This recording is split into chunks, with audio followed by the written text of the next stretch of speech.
Hey everyone, I'm Charles with Rocky Mountain ATV MC. In this video, we're going to show you how to remove your motor from the frame on your KTM, Husky, and Gas 450 dirt bikes.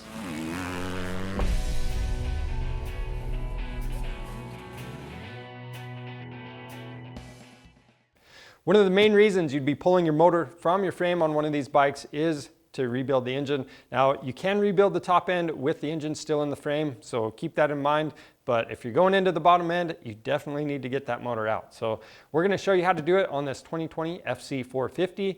The process will be similar for any late model KTM Husky or Gas 450. So let's go ahead and get started. To do this job, we have some common hand tools, including a torque wrench, a spring puller, and we're also using safety glasses, rags, some rubber gloves. And when we pull the motor, it's a good idea to use some painter's tape, and that way we don't scratch up the frame. You can just put that on there. We're using a couple of tie downs, and that's going to help us hold things in position. You can also use maybe some bungee cords or some zip ties. That's going to help you out. We need a drain pan, and throughout the process, it's really important to stay organized. So you're going to want to have some Ziploc bags and have everything labeled as the bolts and things come off. You want to start out with a clean bike, and we're also using a lift to better show the process. You don't need one of these, you can just use a regular bike stand. Now, we need to drain the coolant and the oil, so we're going to start out by removing our skid plate and then draining the oil. Now we can remove our oil drain plug. Once the oil is out, reinstall the bolt with a new crush washer and torque it to 14.8 foot-pounds.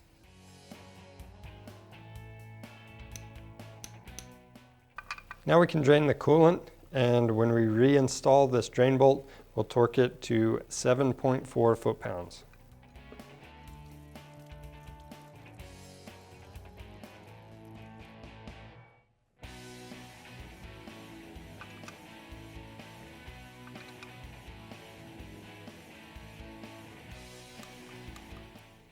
Now we're ready to gain access to our engine, so we need to remove the left side panel, our seat, and our gas tank.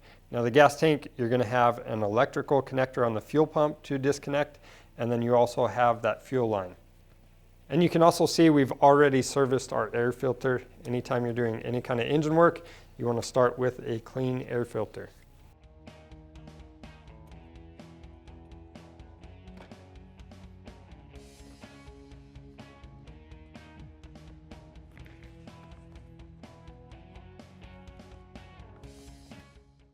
Next, we can disconnect our negative battery cable, and then we're going to remove the exhaust system.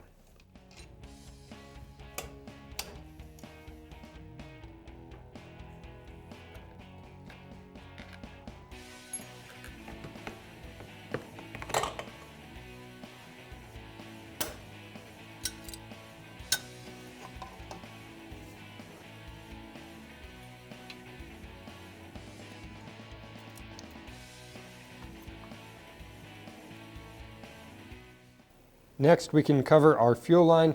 We're going to disconnect this hose clamp going into the throttle body from the air boot. And then underneath the air boot, we have a sensor that we're going to disconnect. Now we can remove these frame guards on both sides, as well as the lower bolts for the subframe. And we're going to loosen the upper subframe bolts.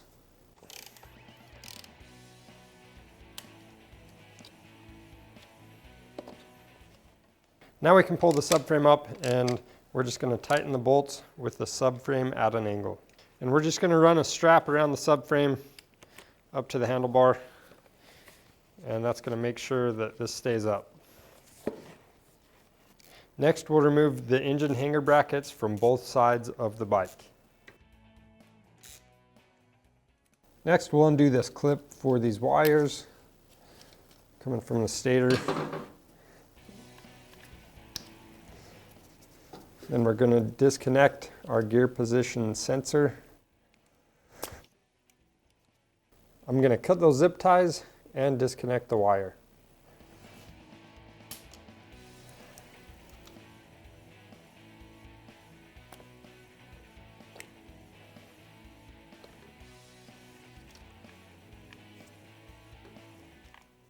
Now we're going to remove our chain guard and our slave cylinder.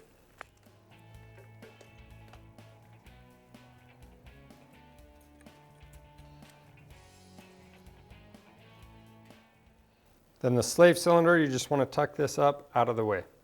After that, we can remove the shift lever, and we're also going to loosen up this bolt on the countershaft sprocket.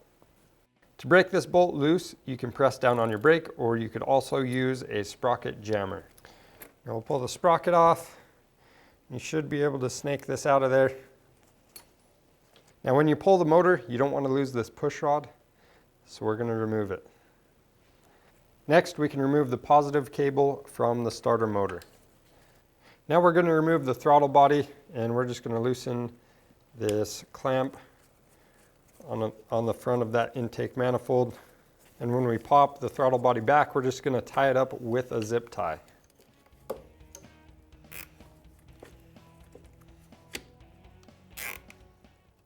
All right, now we're going to remove our spark plug cap. Then we can disconnect our breather hose, and I'm just going to remove this completely. Pay attention to how this is routed. Then we have the engine coolant temp sensor right here. Disconnect that, and then we'll disconnect this hose. You might get some coolant out of here, so it could be helpful to have a drain pan underneath still.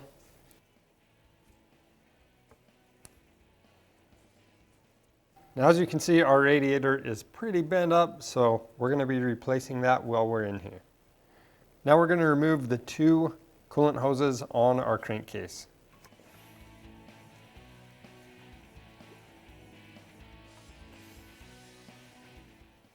Now we can remove the swing arm pivot bolt that is furthest back.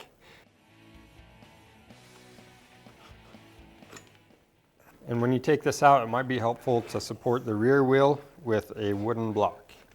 Now we can remove the swing arm pivot bolt. Just keep in mind, these bolts, they can get rusted in there, so you might have to use something to tap it out. Just be really cautious when you do that.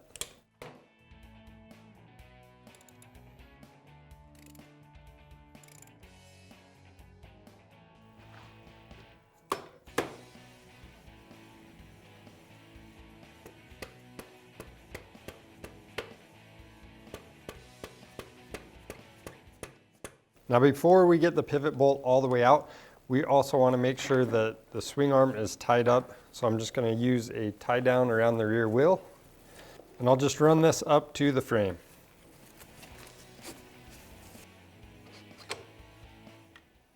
Now we're going to remove the spring from the motor, and we can now move the swing arm away from the engine. So whatever you have to do, if you need to adjust your tie down or remove those blocks, just get that out of the way. Next, we're going to remove the two remaining engine mounting bolts.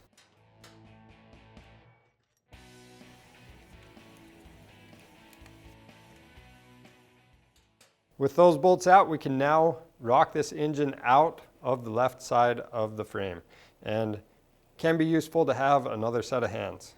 Now, if you're worried about scratching your frame, you can use some painter's tape and lay that over the frame before you pull this out. And that's how you pull your motor on these bikes. It's not that hard to do. And if you need any parts for it, be sure to get those on our website. Be sure to follow us over to the other videos. We'll show you how to get that done. And if you like this video and want to see more like it, be sure to subscribe to our channel. Thanks for watching.